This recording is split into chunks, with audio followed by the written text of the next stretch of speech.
ইতিহাসের আয়নায় আপনাদের স্বাগতম।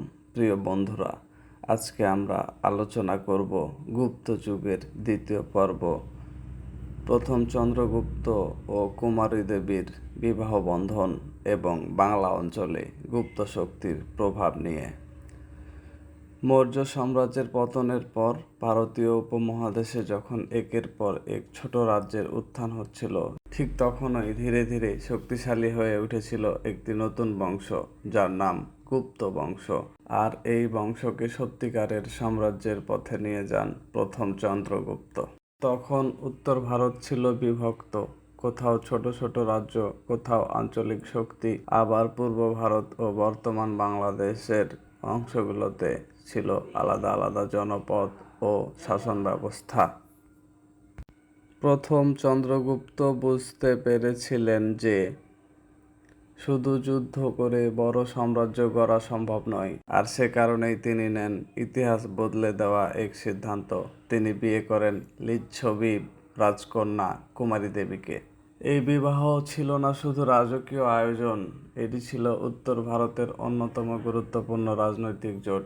লিচ্ছবি বংশ তখন অত্যন্ত সম্মানিত এবং শক্তিশালী ছিল, বিশেষ করে গঙ্গা উপত্যকা অঞ্চলে তাদের রাজনৈতিক প্রভাব ছিল ব্যাপক। ফলে কুমারী দেবীর সাথে এই জোট গুপ্তদের শুধুমাত্র নতুন মিত্রই দেয় নাই, তাদের দিয়েছিল রাজনৈতিক বৈধতা এবং শক্তিশালী সমর্থন। এই ঘটনার পর থেকেই দ্রুত বদলাতে শুরু করে উত্তর ভারতের ক্ষমতার মানচিত্র।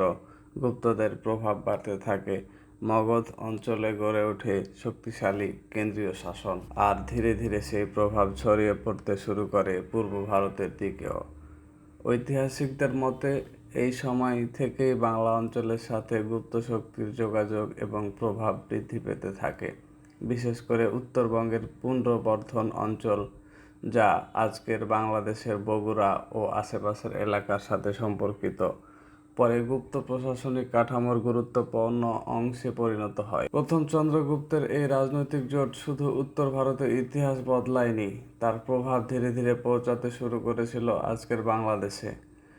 এই সময়ে গুপ্ত সাম্রাজ্যের অর্থনৈতিক ভিত্তিও শক্তিশালী হতে থাকে, কৃষি উন্নত হয়, বাণিজ্য বৃদ্ধি পায়, কর ব্যবস্থায় স্থিতিশীলতা আসে এবং স্বর্ণমুদ্রার ব্যবহারও বাড়তে থাকে। প্রথম চন্দ্রগুপ্ত নিজেকে ঘোষণা করেন মহারাজা ধীরাজ, যার অর্থ রাজাদেরও রাজা। এটি শুধু একটি উপাধি ছিল না, এটি ছিল একটি ঘোষণা। গুপ্তরা আর ছোট আঞ্চলিক শক্তি নয়, তারা এখন সাম্রাজ্য গঠনের পথে। আর ইতিহাস সত্যি বদলাতে শুরু করে এখান থেকেই। একটি ছোট রাজ্য ধীরে ধীরে রূপ নিচ্ছে উপমহাদেশের অন্যতম শক্তিশালী সাম্রাজ্যে, যার প্রভাব পৌঁছাবে বাংলা অঞ্চল সহ পূর্ব ভারতের বিস্তীর্ণ এলাকায়। প্রিয় বন্ধুরা, আজকে এ পর্যন্তই।